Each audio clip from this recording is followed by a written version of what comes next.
to do the Kansas City Chiefs. It's just the way it goes. You're right. 2nd and 15 to start this quarter. Mahomes firing right side. Tight coverage, but he got it in there. To the tight end, Fortune. Ball comes out as Fortune comes down, but he's going to be marked at the 4. It's a gain of 40 and 1st and goal for KC. You are listening to KC Sports Network, the #1 podcast network for today's Kansas City sports fans. With former players from your favorite teams, informed perspectives, and former insiders, this is the place for you.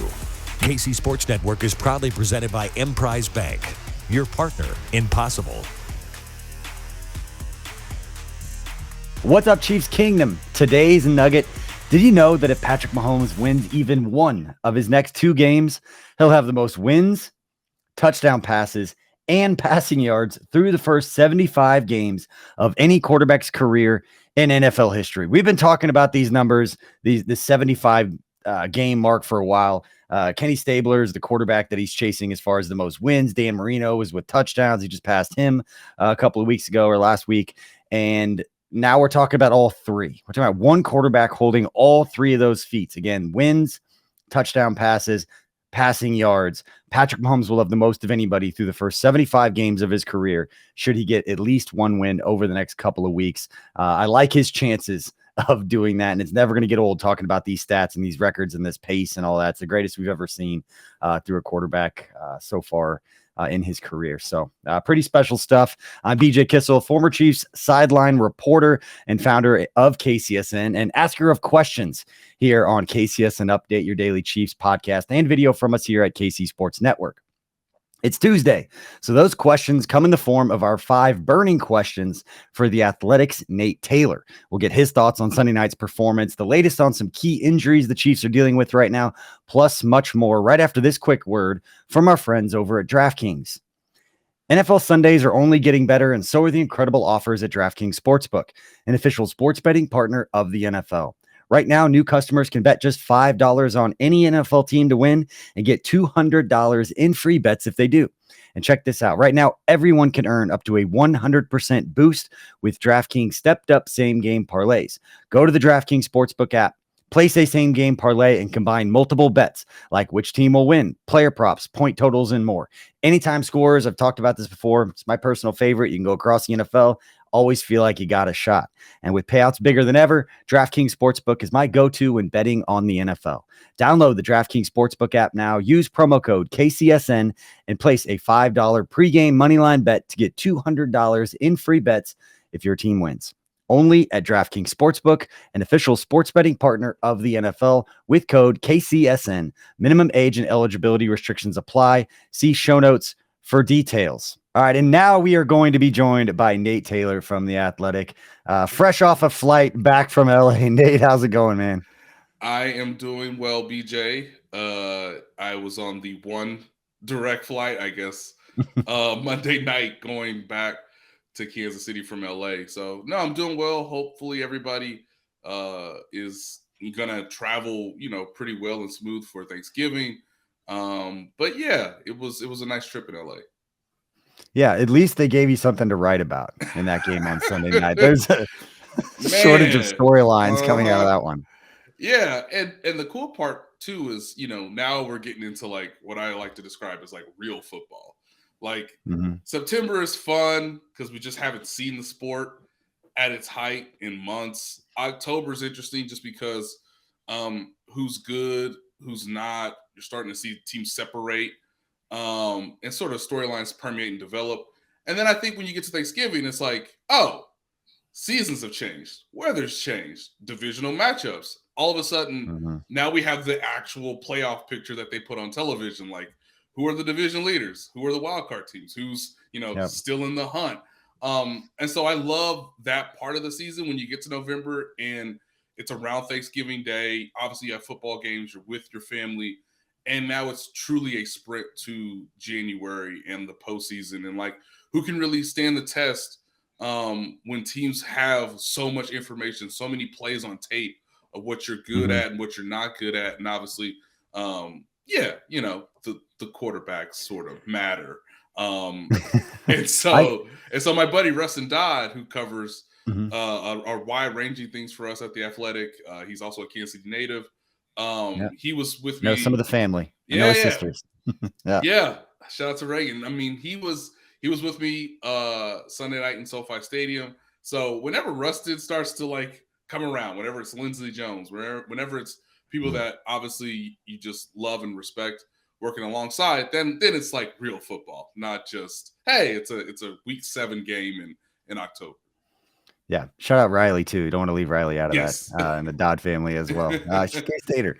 So anyway, before we get into 5 burning questions, I want to ask you about this because you just mentioned this is your favorite time of the year. And I made this point yesterday on our 10 things episode where it's just nuggets and information and a lot of superlatives, all that stuff. And the fact that the Chiefs have won 25 straight games in the months of November and December, I made the point, Nate, that I think it's even more impressive when you really like study and think about the fact that they've won all those games. It's really a credit, not just to Andy Reid, but to the entire staff. And this is the point that I made. It's Rick Burkholder. I mean, it's Alan Wright. It is everyone getting those players right. It's the assistant coaches. It is the process in which they go through training camp when they rotate all those different guys. Because you get to November, December, guys are hurt. Yep. You have backups playing. You have second stringers, third stringers that are getting in and playing. And you don't, if you're quality control coaches that are working with the second and third stringers and they're providing the scouting reports to give those teams an edge, like you need every single person that works on the football side of the organization on point to win 25 straight games in the middle of a season. Am I out to lunch here? Or is that like, I know it's a good stat, but like I try to give and think deeper about it. Like, what does it really take to win all those games in the middle of a season when guys are injured and all the backup? Like it's literally everybody's got a hand in this one. Right. And it's attrition. One of my favorite moments, I guess for me, maybe not so much for the player, was talking to Jarrett McKinnon last week. This was Friday as we're all getting ready to go to Los Angeles. And even after a Friday practice, which is pretty light this time of the year, he's still using the Theragun just all over his body. Just, I have to recover right now. I go from this to acupuncture to maybe a massage when we're in LA to all of a sudden now, how can I speed up the process of recovery so that I can be available on Sunday? I love that you mentioned Alan Wright and the equipment staff, because, you know, the team got back from LA basically at, 4 a.m. Monday morning, and they have to go right back to work so that everything is in place for not only Wednesday practice, but what are we doing Tuesday for, that basically film study day and treatment day. And the leader sort of telling the younger guys, this is what it takes to be successful, whether that's Chris Jones, Frank Clark, obviously Kelsey and Mahomes. I love the idea that you need both, right? You need all these people in the building, which is kind of what Travis Kelce was sort of getting at in his questions late Sunday night. Like, I want to perform so well because I've been on the team for 10 years and the staff has been there the entire time. And, they don't catch game-winning touchdown passes, but they are there to support me to the best of my ability. And Andy Reid sort of saying, hey, last year he kind of came in slightly overweight, and this year the staff told you don't do that. And Travis Kelce, I guess, was in excellent shape when training camp began, which is wild because to my eyes, I couldn't really tell the difference. I mean, Travis Kelce, he's incredibly talented. Yeah. But even those little things matter in November. And then you also need one of my favorite moments of the game, or in the locker room, I should say, after the game on Sunday. Hey, whoa. Don't share yet, because it's our first burning question. Let's just go right into the first burning question. And that is, what was your favorite story or favorite moment from covering the game? I got to set that up. Okay. So I got a couple. All right. Now remember, this is the first time I've been in SoFi visitor locker room, because last year we were still kind of going through, whatever the level of the pandemic was. We were talking to guys basically not in the locker room, but put them outside in an auxiliary room. So we're in the locker room, and I see Rick Burkholder. And obviously we know each other. He sees me, and I go, because I know we're going to talk about this too, is like, that turf, man, holy smokes.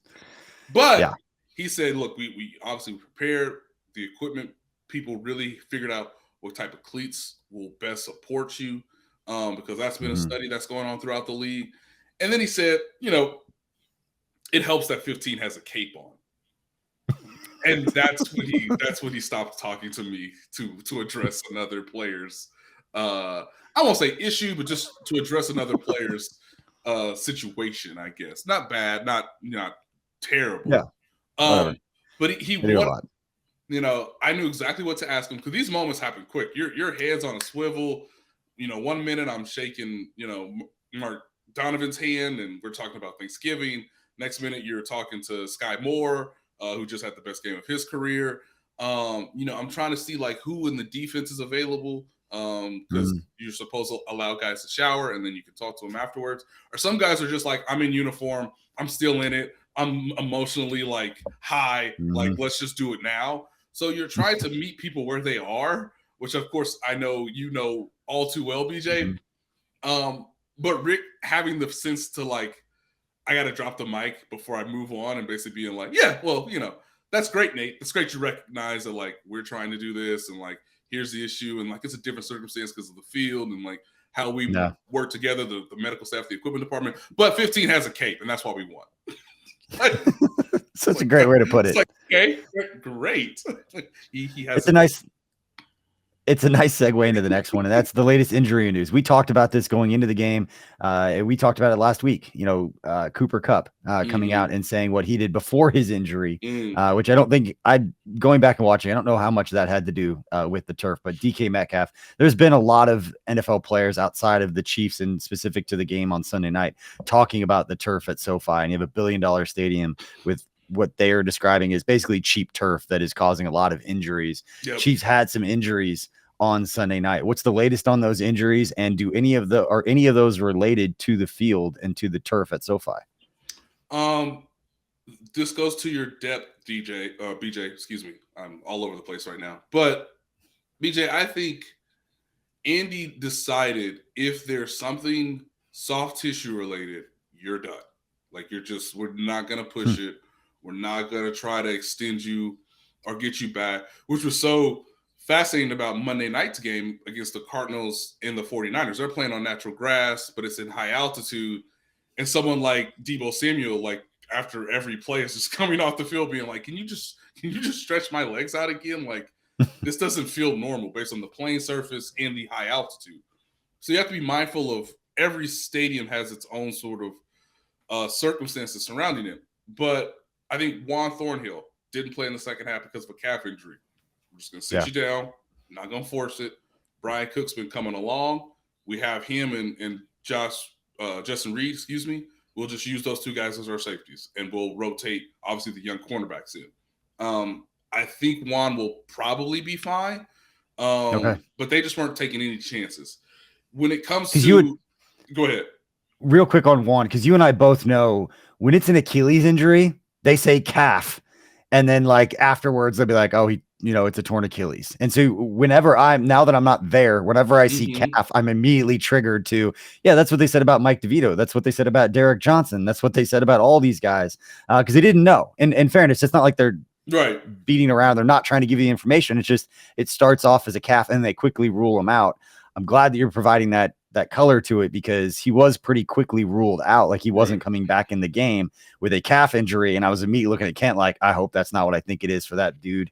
Like for one, like so many of us that have been around him want him to do well and in a big year for him. Like, so I'm glad to hear that it's not an Achilles. It sounds like it doesn't look that way. Another thing that you will sort of tell when you've done this long enough is if you see the player in the locker room after the game, that's a good sign. Yeah. Like I saw Juan Thornhill with my own eyes, seemed to be fine. He was really discussing the game with Justin Reed and Brian Cook about, some of the route concepts they were having to match. Obviously, the amazing play that everybody was talking about in the Chiefs locker room of Keenan Allen going outside, inside, shaking those hips to get that long catch on 3rd and 15 against a rookie cornerback who has never seen that move, ladies and gentlemen. He was just like, I have outside leverage. I'm now. How did he get around me? But, I saw Kadarius Toney in the locker room. So he's sort of the next guy. Toney was really happy for Skyy Moore. But he had some tightness in his hamstring. Nope. Yep. Not going to do it. Not going to play it. Not going to push it. It's a long season. This is also the coaching staff believing, too, that, yeah, we can win. We can win with circumstances that aren't usually great. Kadarius, you're a number 2 receiver today. 1 target, no catches, 0 yards, tight hamstring, sit down. Just take it easy. Let's not push it. The most significant injury, and I wrote about this in The Athletic, is to Clyde Edwards-Helaire. It is a high ankle sprain. Andy sort of acknowledging that right after the game tells you how major of a deal it is, because sometimes they'll just say ankle. They'll just they won't be as specific as they can be. Now Clyde's right ankle was in a walking boot. So one has to believe that his chances of playing Sunday against the Los Angeles Rams are pretty slim. And it's unfortunate because, they gave him a few carries in the first half and he looked to be just fine. It's not as, he wasn't as explosive as Pacheco was, but he was still getting positive yards. Right. So for him to have his injury in the first half and to miss the entire second half and perhaps miss a few weeks, we're going to find out in the next couple of days, I think, BJ, if he's going to go on short-term injury reserve, which might be beneficial just because you do have a veteran running back that's been itching to be in uniform. And that was my next question, or one of the next. We skipped over one. We'll come back to it. Okay. But with Clyde being hurt, there's a lot of people on social media been clamoring for Ronald Jones. I mean, is this an opportunity for him to come in and get some of those backup carries? Because Pacheco's the guy. Yep. And Jerick McKinnon, who nobody's more excited that Mahomes put his cape on at the end of that game probably than Jed McKinnon with that fumble that nobody's talking about now. Yep. And it's just one of those beauties of like, hey, we won, so no one's going to talk about that fumble at the time. But is Rojo the next guy? Or is this they're going to sign CJ Spiller and bring him back? Saw Derek Gore gave the eyes emojis on Twitter and said Chiefs Kingdom out. Get all the engagement from Chiefs Kingdom. Is this Ronald Jones time? Here's what I would do if I was in the front office. I would tell Ronald Jones, let's have a good week of practice. Let's elevate you. This is all contingent on Clyde going to short-term IR, or at least the coaching staff telling him that, obviously with the medical staff included, hey, you're not going to play the next 2 weeks. Andy Reid very rarely gives color. And when he said it's pretty tender, it's going to keep him out, he doesn't ever say things like that. So when he does, he's definitely going on IR. Yeah. As soon as I heard it, I was like, he's out 4 weeks. So this is Ronald Jones' time. Clyde comes back. He's going to be healthy, get some time off because you're going to need him. I had that conversation with some people when we were at the Kingdom Bar coming up to me asking me about the running back situation. You can say whatever you want about Pacheco. He can get all the carries now, but you're still going to need Clyde Edwards-Helaire at some point down the stretch of this regular season. Even if he misses the next 4 games, you're still going to need him to step up and make a play. We see that with everybody. See it with Justin Watson. See it with Noah Gray. Everyone's got to step up and make a play at some point. And it's still wild to think, BJ, because of the new scheduling format, that we still have 7 more games. They've won the division. They have unbelievable. They have moved on. They are 8-2. They are very good. They are atop the AFC standings, and there's still 7 games left. So yeah, to your point, he might, Clyde might be relevant to maybe help clinch the 1 seed in week 17 or now week 18 that we all have to get used to saying. But what I would do is, yes, Ronald Jones, you've been with the team, you know the system now. Obviously, you've been itching for it. I told you, I guess months ago, BJ, that he was in the break in case of emergency glass. Now the glass can be broken. So here's Ronald Jones. But if you're in the front office, you do give a call to Derek Gore and say, hey, don't you know the playbook? Weren't you with us in I won't say full training camp, but you're around during the offseason program. It's all about competition, all about making sure guys are focused. And man, if no one else is giving you a call, why don't you see if you can get that home, that apartment, wherever you were that you had in Kansas City, see if you can get it back on a short-term lease. That way, you can just keep the system as close to being fluid as possible. But most front offices will tell you that like you need to have a backup to the backup. And Derek Gore might put out some eye emojis because he's a healthy running back. He hasn't been hit in weeks. There's a short list. There's a little notepad somewhere that's got a short list of numbers and names and is like, listen, somebody goes down. This is the first call that we make. Those agents know when somebody goes down, they know that phone's about to ring. Yeah. And look, everybody saw it too on primetime. So that might expedite the process well. This isn't like a 1 o'clock game in front of, jammed in part of like 9 different other ones. And you're trying to get information quickly because it's a primetime game. You should be on the phone pretty quickly. Once you know that your first round pick running back is in a walking boot and doesn't look comfortable walking back to the team bus. Yeah. All right, let's go back. It was going to be number 3, but now we're making it number 4. So we're jumping around here a little bit. And I know Skyy Moore's performance on Sunday night. And I know a lot of it had to do with just necessity and that, Juju Smith-Schuster didn't play in the game. McCole Hardman got placed on IR. Kadarius Toney that you just mentioned kind of shut down with the soft tissue deal. So somebody was going to have to step up and make plays. And we saw in a moment that we needed Skyy Moore to step up and make plays. That's exactly what he did. And Nate, before I set you up, just to, is this a sign of things to come for Skyy Moore? I want to share, because I talked about this on 10 Things, talked about it on the postgame show. The most impressive play to me from Skyy Moore wasn't the over route in which he beat Derwin James, because they expect him. We talk about how much he's played this, that, or the other. We know he can run routes. That hasn't changed. We know his athleticism. You get him in the open field on that kind of route. I don't think there's a lot of safety. I don't think there's a safety in the NFL that's going to be able to cover him or anyone like that on that particular route in that scenario. That's a very difficult route for a safety to cover in that kind of way. Plus the ball placement was absolutely excellent.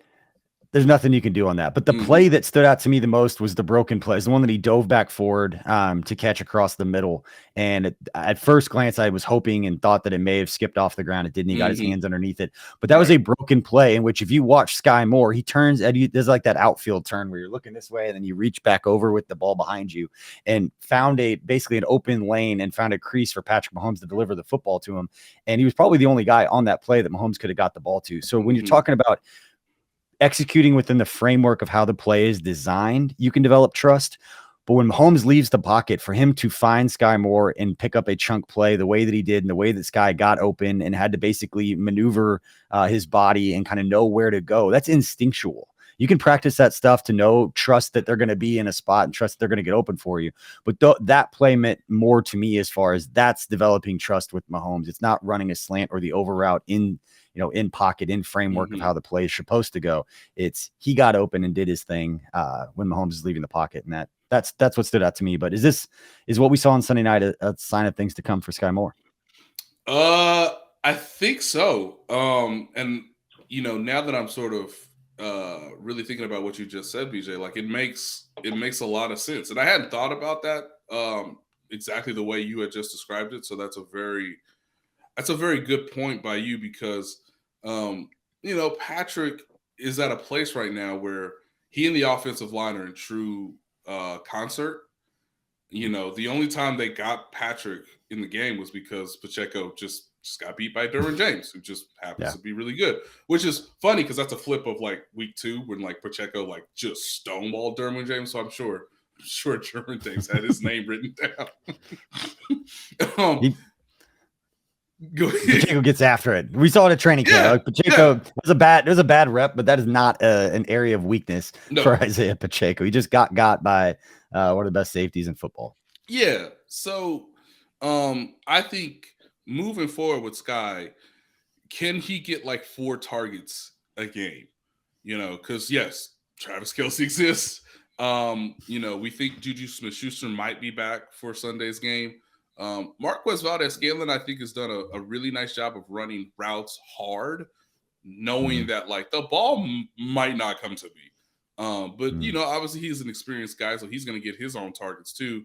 But if you can get Skyy maybe 4 to 5 targets depending on the matchup, maybe you can get those 3 catches for 60 yards based on scramble, sort of play extensions, connections with Mahomes, or obviously. What I thought was a great sign of trust too was, hey, you did well on that over route. You did well on that play that you just described, BJ. All right, man. less than 2 minutes left. You're not on the field for the first play, but we're putting you in the game whenever there's a stoppage. And I thought Mahomes did a great job. And I know it's a visual medium, so it's a little different. But he goes, if you look closely, he goes 1, 2. Skyy Moore is supposed to be there. I got to flip my eyes and put it on him. Basically at the sticks to get a first down to make sure that we're still ahead of the chains in terms of the scenario with obviously only having a couple timeouts left.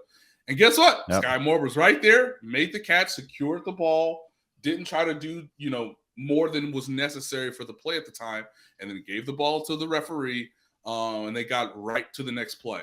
And so I thought, okay, that means that's going well in practice, even when you have limited reps, and it played out the way you'd hope for a rookie in such a circumstance. So there's a chance that they've really figured out what his role is, which is like, hey, maybe Juju doesn't have to take all these reps on the inside from the slot position. Now we can interchange the two of them, and Skyy Moore can still be productive from time to time on the outside because he's so quick coming in and out of his routes, which is what you said earlier. We knew we could run routes in college. That has translated to the league. It's just the matter of, does he have enough touches? Does he have enough snaps? And obviously, how is he learning the offense through the course of his rookie season? But 4 targets, 3 catches, 60 yards. You should take that every game moving forward if you're a Chiefs fan. I was so hyped after that game on the post-game show. It was just a mess. Like, I was yelling and screaming and all kinds of stuff. But I looked at Ken, and Ken's like, well, maybe he's developing. I was like, no, they were just hiding him. I knew what he could do. They just didn't want to show the rest of the league until he got middle of the season. And they're like, oh, crap. Now they got Tony and they got Skyy Moore getting unleashed. Like, they were just hiding him the entire time. And look, Justin, it's a big ploy. Justin Watson is killing people on 3rd and 15. That's the biggest play of the game. That's the biggest play of the game. People should really watch that play, and just the amount of Derwin James being like, I have to account for 87. I have to account for Tony, who I think was still in the game at the time. And this guy, who is a full-on burner. Like, I know his complexion might say otherwise. Dude's a burner, man. He can run. Yeah. Dude's been so good this season. And for whatever reason, he has circled the Chargers and been lethal. So Justin Watson deserves credit too. Obviously, everybody's talking about the scissors action or the crossing routes that, it's basically a pick play. But he executed it at the highest level.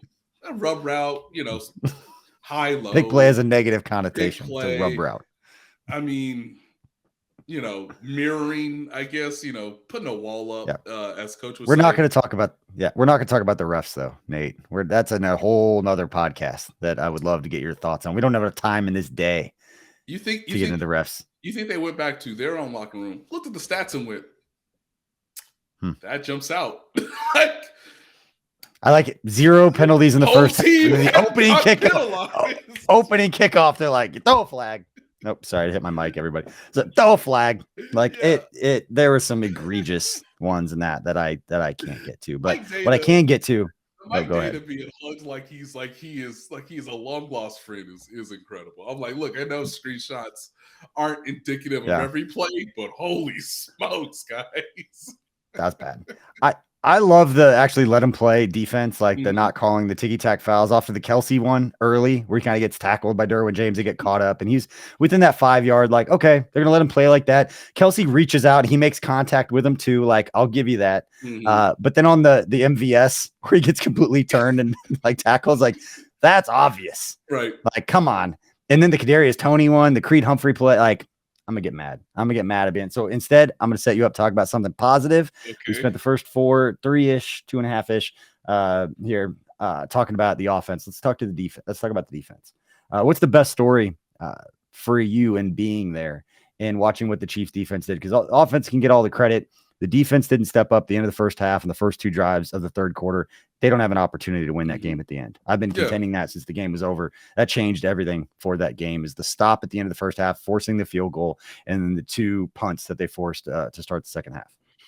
So there's little stories within the big story of the defense in the locker room, BJ. The first is Andrew Wiley lighting up the moment I said, hey, man, what about were you watching the defense at all? And his answer was yes. And I put it in a story that came out last night, about Pacheco and Skyy Moore, but just Andrew Wiley lighting up and saying, like, we knew we were going to get the ball back to start the second half. And belief is a real important part of football. The game is super emotional, and it does things to you psychologically during the game and afterwards that have, real impact on the season. But Andrew Wiley basically putting to voice that the offense thought, hey, the defense is going to figure this out. We know they gave up 20 points. We know the Chargers get the ball back to start the second half. They could go up, 14 points. Like, it could be a real challenge, but they're going to get us the ball back. He also appreciated how much they were getting after Justin Herbert.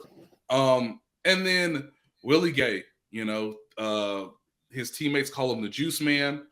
He is full of energy. He is rambunctious, I guess is a word I could use. Dude had the stereo on blast. To which me and Andrew Wiley go, that's Willie Gay. You win on the road, you want to bump some music, some hard. They won the AFC title. They won the AFC West title. Pretty much. And so celebrate. And so before Thanksgiving. It's wild. Yeah. So before we can even get to like that side of the locker room, because it's a little divided. Like, offensive guys are here, staff, coaches, equipment, and then it's the defense. So they're in the far back. Willie Gay's like playing, the hip hop music, like going nuts, and just telling everybody like they couldn't see me. Like, how did they not see me? Like, I came right through the B gap. On his blitz that worked. Yeah, and I guess you could. I don't know. Sometimes it's like, is that perfectly timed? Yeah, it was perfectly timed. Yeah, I was like, yes. I don't know if that's a delay blitz or if it's perfectly timed, or you hear the protection call from the other side and you go, great guys, do that. So we had a lot of fun talking about that, and obviously just getting everybody hyped.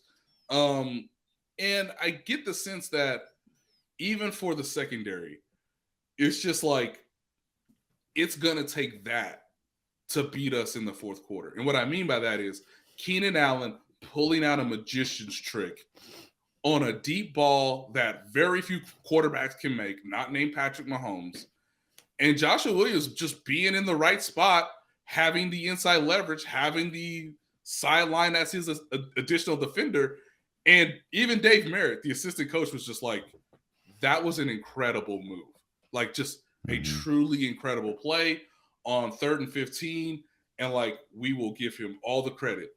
But guys, that is what it's that might be what it will take for a team to beat us in the fourth quarter on a gotta have it play. And so you give Justin Herbert a ton of credit, but also they sacked him 5 times because the secondary was in place pretty much the whole second half. There's not a single rep, I think, in the secondary in the second half where they were just flat beat.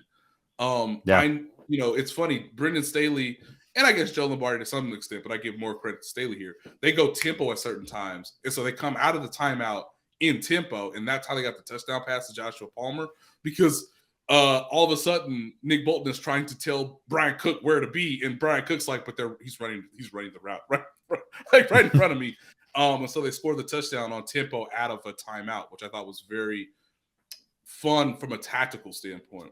But yeah, the defense felt good. I think Frank Clark is quietly just bringing along George Karlaftis like he was in training camp and saying, I saw you. I know it doesn't say it in the stat sheet. I don't have a sack in the stat sheet either, but I saw you and you affected the game, man. So the more of those little scenes you can get, the more you're starting to understand that the defense is coming along and that those young guys are getting the experience that the team hoped they would get, and they're still winning at the same time.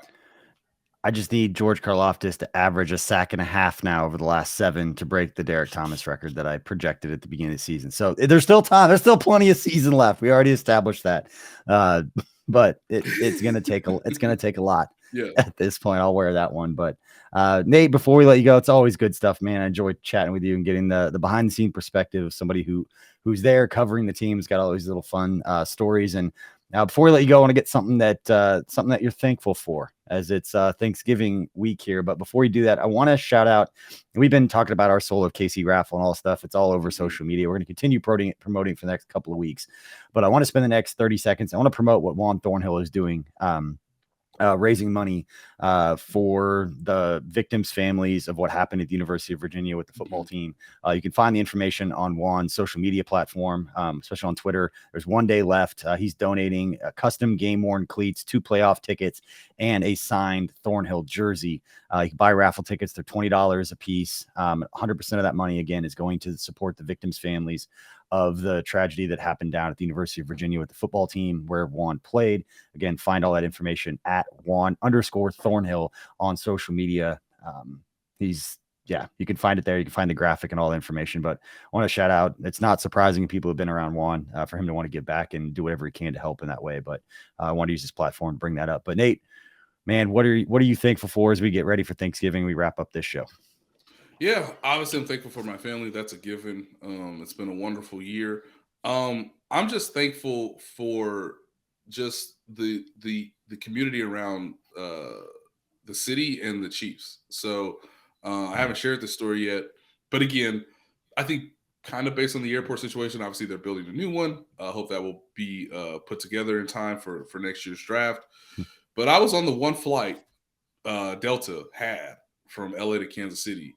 And yes, it's the winter time. Yes, we all know how enjoyable California is, but there was a true, like, this is why you do the job sort of moment where you're on the plane and we haven't taken off, but there's strangers all kind of from the same city, all kind of going back for Thanksgiving or obviously having been at the game.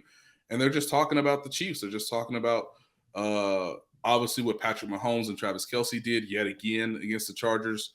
But it's a real sense of like, wow, like this is just a moment where you have to acknowledge that, like, this is why I do the job. This is why it's so fun, because people don't have to necessarily recognize me or what I do, but when they find out, they go, that's awesome, and that you're from Kansas City. And it's like, yep. And like, we talk about, high schools and where you're from and where you came back. It was really cool. I got to shake Jason Sudeikis' hand, because he was taking his children back to Kansas City, I assume for the holidays, for Thanksgiving. So, Jackson Mahomes was on the flight. And I talked to some really cool guys who were just like, couldn't believe that, like, yeah, Kansas City is in a renaissance time. And what did you think of the game and how did you see it? And man, like, do we really appreciate these Mahomes comebacks? I mean, this is the conversation on a flight before it even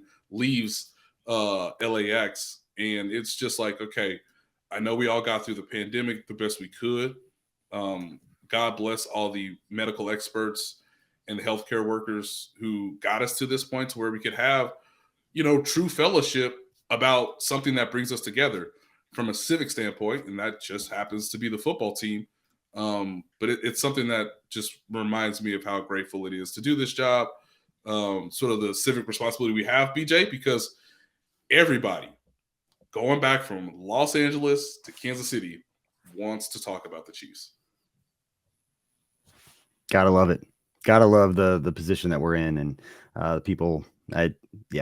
Chiefs Kingdom has always been special.